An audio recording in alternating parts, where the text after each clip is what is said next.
Shri Swami Samarth Priya's life या YouTube channel तुम्हा सर्वांचं मनपूर्वक स्वागत आहे। 25 जून मंगळवार या दिवशी आलेला आहे अंगारक योग। हा अंगारक योग तब्बल 1 वर्षानंतर आलेला आहे। अंगारक योग म्हणजेच अंगारक चतुर्थी ही गणपती बाप्पांची अंगारक चतुर्थी आहे। या अंगारक चतुर्थीला आपल्याला भरपूर सेवा आणि भरपूर उपाय आहेत ते करायचे आहेत गणपती बाप्पांना प्रसन्न करून घेण्यासाठी। यावर्षी हा वर्षातून आलेला म्हणजे 1 वर्षानंतर आलेला हा जो अंगारक योग आहे तो आलेला आहे। नव्याने ज्यांना म्हणजे चतुर्थीचा उपवास ज्यांना आहे तो करायचा आहे, त्याचं जे व्रत आहे ते करायचं आहे त्यांनी नक्कीच या अंगारक चतुर्थीपासून सुरुवात आहे ते करू शकतात। किंवा ज्यांचं आधीमधी चतुर्थी आहे ती काही कारणास्तव सुटलेली आहे तर त्यांनी या अंगारक चतुर्थीपासून नक्कीच ते पुन्हा नव्याने सुरुवात आहे ते करू शकतात। मंगळवारी येणाऱ्या चतुर्थीलाच अंगारक चतुर्थी असे म्हणतात। गणपती बाप्पा हे विद्येचे देवता आहेत, विघ्नहर्ता आहेत। हे सर्वांचे लाडके असे दैवत आहे। हे सर्वांचे अतिशय लाडके आहे की सर्वांना अतिशय मनापासून त्यांच्याबद्दल आस्था प्रेम आहे ते आपल्या मनामध्ये सर्वांच्या असतं।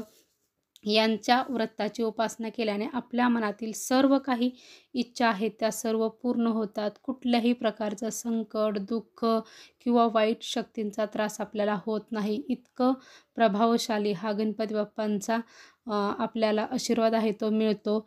या चतुर्थी दिवशी आपण काही उपाय आणि काही सेवा आहेत त्या आपल्याला करायच्या आहेत। तर त्या सेवा आणि उपाय आपण काय करू शकतो ते आज आपण या व्हिडिओमध्ये पाहूया।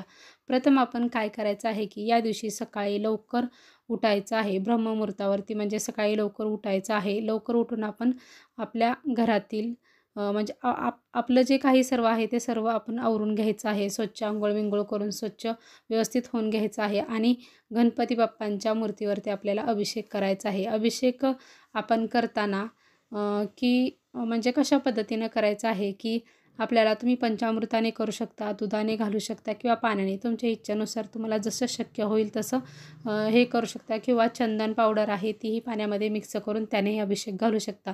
तुम्हाला कोणत्या पद्धतीने शक्य होईल किंवा आवडेल तुमच्या इच्छेनुसार तुम्ही करू शकता। तर आपण अभिषेक आहे तो घालायचा आहे। गणपती बाप्पांची मूर्ती आहे ती आपल्या एका तांब्याच्या ताटामध्ये ठेवायची आहे आणि त्यावरती आता माझ्याकडं हे जे पात्र आहे ते मी ठेवलेलं आहे की जे अभिषेक पात्र आहे किंवा याला गळतीही म्हटलं जातं अशा पद्धतीचं। आणि तुम्ही असं चमच्याने जरी हे अभिषेक घातला तरीही चालू शकतो। तुमच्या इच्छेनुसार तुम्ही करू शकता तुमच्याकडे असेल तसं। तर अशा पद्धतीने आपण गणपती बाप्पांना अथर्वशीर्ष म्हणत आपल्याला अभिषेक घालायचा आहे। अथर्वशीर्ष जर आपल्याला बोलता येत नसेल, म्हणता येत नसेल तर आपण ओम गण गणपते नमः या मंत्राचा जप आहे तो 108 वेळा करायचा आहे। जरी 108 वेळा करणं जरी नाही शक्य झालं तर कमीत कमी 11 वेळा तरी करावा। पण आज अंगारक योग आलेला आहे, हा वर्षातून आलेला योग आहे, त्यामुळे शक्यतो करून 108 वेळाचं हा मंत्र म्हणून आहे तो अभिषेक आपण नक्कीच घालायचा आहे।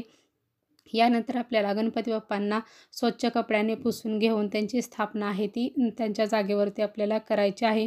जागेवरती स्थापना केल्यानंतर आपल्याला त्यांना अक्षदा, फूल आहे, त्यानंतर हरळीची पेंडी आहे ते आपण अर्पण करायचे आहे। त्यांना शक्यतो करून जास्तीत जास्त प्रमाणात जास्वंदीचं लाल फूल आहे ते आवडतं, तेही त्यांना आपण अर्पण करायचं आहे। अक्षदा अर्पण करायचे आहेत। अशा प्रकारे आपण सर्व काही अर्पण करून त्यांना दीप धूप आहे ते आपण दाखवून घ्यायचं आहे। हे सर्व झाल्यानंतर आपण संपूर्ण दिवसभरात या आता जी सेवा सांगणार आहेत त्या आपण सेवा करायच्या आहेत। ह्या सेवा अतिशय प्रभावशाली सेवा आहेत आणि अंगारक योग आलेला आहे, त्यामुळे ह्या सेवा खरंच चुकवू नका। म्हणजे ह्या सेवा आहेत त्या नक्कीच करा। तुमची कोणतीही इच्छा असू द्या, तुमचं कोणतंही संकट असू द्या, ते पूर्ण झाल्याशिवाय राहत नाही, ते पूर्ण होतंच।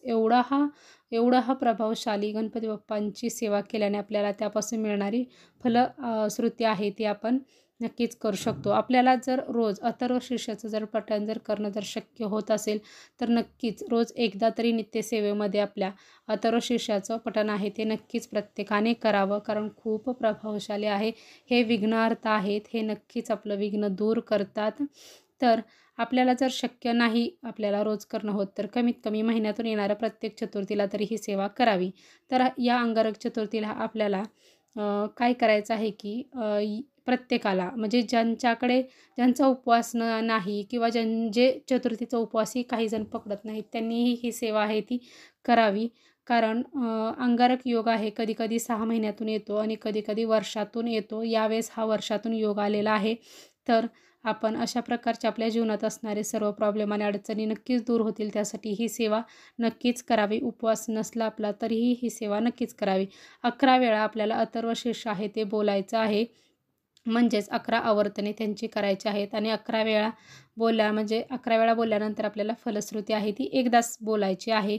अशा पद्धतीने आपल्याला अथर्वशीर्षाची ही अतिशय उच्च कोटीची गणपती बाप्पांची आणि अतिशय आवडती आणि अतिशय महत्त्वाची ही सेवा आहे.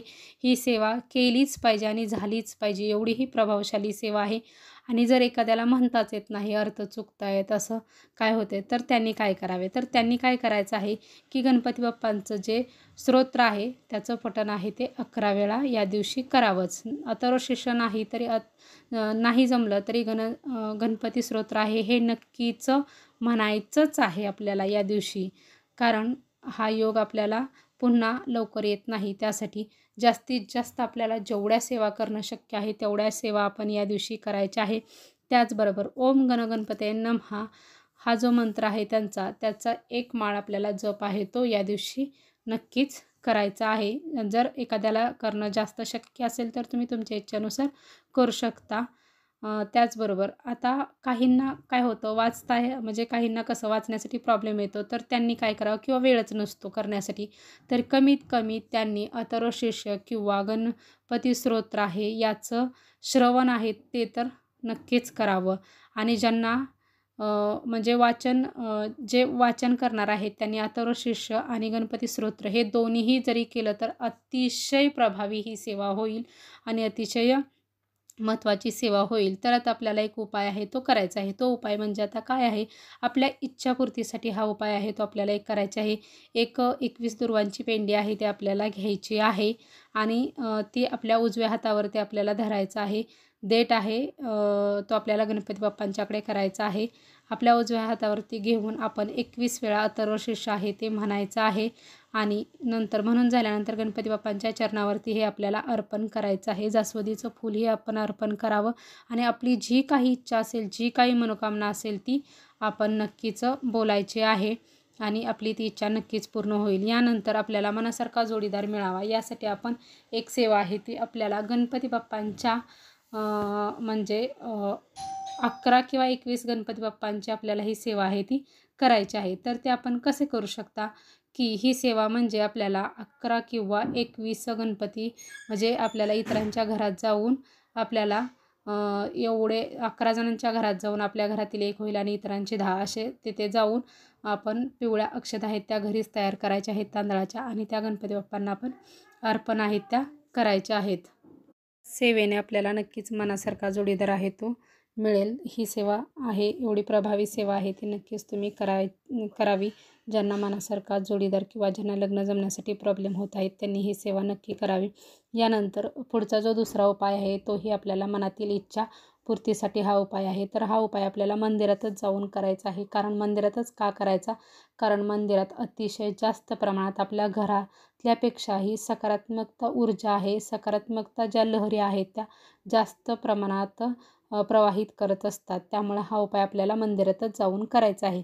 तर काय करायचं आहे, आपल्याला एक नारळ आहे तो घेऊन जायचा आहे. त्याबरोबर एक दुर्वाची पेंडी घेऊन जायची आहे आणि 11 रुपये दक्षिणा किंवा 1 रुपया ठेवला तरी चालेल. तुम्ही तुमच्या इच्छेनुसार ठेवू शकता किंवा त्यापेक्षाही जास्त ठेवू शकता. आपल्या इच्छेचा प्रश्न असतो. तर आपण हे घेऊन जायचं आहे.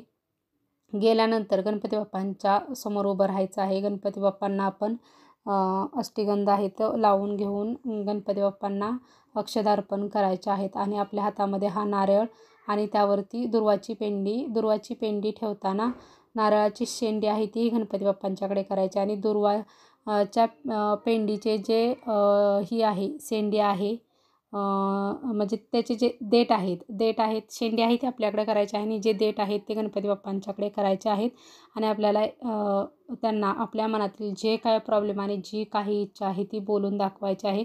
ती पूर्ण करण्यासाठी आपल्याला करायचं आहे आणि ते गणपती बाप्पांच्या चरणावरती आपल्याला अर्पण करायचं आहे. हे झाल्यानंतर तिथंच आपल्याला मंदिरात बसायचं आहे आणि एक माळ आता जो मी मंत्र सांगणार आहे तो आपल्याला तिथे मंत्र आहे तो म्हणायचा आहे, मंत्रजप आपल्याला करायचा आहे. हा जो मंत्रजप आहे तो तिथेच बसून आपल्याला करायचा आहे. मी 2 मंत्रजप सांगणार आहे, म्हणजे 2 मंत्र सांगणार आहे. त्यातील जो आपल्याला करणं शक्य होईल, जो सोपा वाटेल तो आपण आहे तो बोलायचा आहे. तर ते मंत्र असे आहेत: मंगलमूर्ते विघ्नहरा दुरितनाशना कृपा करा. पुन्हा एकदा सांगते: मंगलमूर्ते विघ्नहरा दुरितनाशना कृपा करा. हा मंत्र आहे तो मी तुम्हाला स्क्रीनवरतीही देईन. त्यानंतर जर तुम्हाला बोलणं अवघड वाटत असेल किंवा मोठा वाटत असेल तर याच्यापेक्षा साधा सोपा जो मंत्र आहे, ओम विघ्नेश्वराय नमः, ओम विघ्नेश्वराय नमः, हा जो मंत्र आहे तो आपल्याला 108 वेळा म्हणायचा आहे. पण शक्यतो करून जर आपल्याला मी पहिला जो मंत्र सांगितला आहे तो जर म्हणणं शक्य झालं तर आपण नक्कीच म्हणावा. हा जो पहिला मंत्र आहे जो मी सांगितलेला मंगलमूर्ते विघ्नहरा, तो जो मंत्र आहे तो आपल्याला या अंगारकी चतुर्थीपासून रोज आपल्याला 120 दिवस हा मंत्र जर आपल्याला, म्हणजे ही दुसरी सेवा सांगते. आता मी मगाशी सांगितलं की आपल्याला काय करायचं आहे की तिथं हा 108 वेळा मंत्र झाला की तिथून आपण नमस्कार आहे तो करायचा आहे आणि नंतर आपल्याला घरी यायचं आहे. तर यानंतर आपल्याला ही जर आपल्याला म्हणजे एखादी कोणतीही अगदी आपलं एखादं कठीणातील कठीण काम आहे, कितीही काहीही करू द्या, मुलांच्या म्हणजे नोकरी लागण्यासंदर्भात असू द्या किंवा कोणतंही तुमचं अगदी अडकलेलं काम आहे ते पूर्ण होण्यासाठी, जरी आपलं ते काम जर पूर्ण होत नसेल तर अतिशय प्रभावी ही सेवा आहे. ही 21 दिवसांची सेवा आहे. 21 दिवस रोज आपल्याला ही जी एक माळ आहे मंत्राची ती आपल्याला करायची आहे. तो मंत्र मी मगाशी सांगितलेला आहे तोच, मंगलमूर्ते विघ्नहरा दुरितनाशना कृपा करा. हा जो मंत्र आहे तो आपल्याला एक माळ 21 दिवस हा मंत्र आहे तो आपल्याला करायचा आहे. मुलांसाठी आईने केला तरीही चालू शकतं. हा अतिशय म्हणजे अतिशय प्रभावशाली सेवा आहे. ही सेवा नक्कीच तुम्ही करून पहा. तुमची इच्छा पूर्ण झाल्याशिवाय राहणार नाहीत. कारण गणपती बाप्पा हे विघ्नहर्ता आहेत आणि विघ्नहर्ता गणपती बाप्पा आहेत ते मंगलकर्ता आहेत. ते आपलं मंगल केल्याशिवाय राहणारच नाहीत. त्यासाठी हा प्रभावी सेवा आहे त्या या दिवशी आपण जरूर कराव्यात. आपल्या सर्व इच्छा पूर्ण होतील. आणि या दिवशी गणपती बाप्पांना त्यांचा आवडता नैवेद्य आहे मोदक, हा नक्कीच अर्पण करावा. कारण गणपती बाप्पांना मोदक हे खूप आवडतं, म्हणून या दिवशी आपण आवर्जून करावं. अंगारक योग ही आहे. आणि शेवटी आपल्याला एक म्हणजे सेवा आहे ती आपल्याला चंद्राचं दर्शन आहे ते घ्यायचं आहे. कारण चंद्राचं दर्शन घेतल्याशिवाय आपल्याला या चतुर्थीचं फल आहे ते आपल्याला मिळत नाही. त्यासाठी आपल्याला चंद्राचं दर्शन घेऊनच नंतर संध्याकाळी गणपती बाप्पांची आरती करून आपल्याला हे जे व्रत आहे ते संपूर्ण करायचं आहे. अशा प्रकारे आपण अंगारक योग आलेला आहे.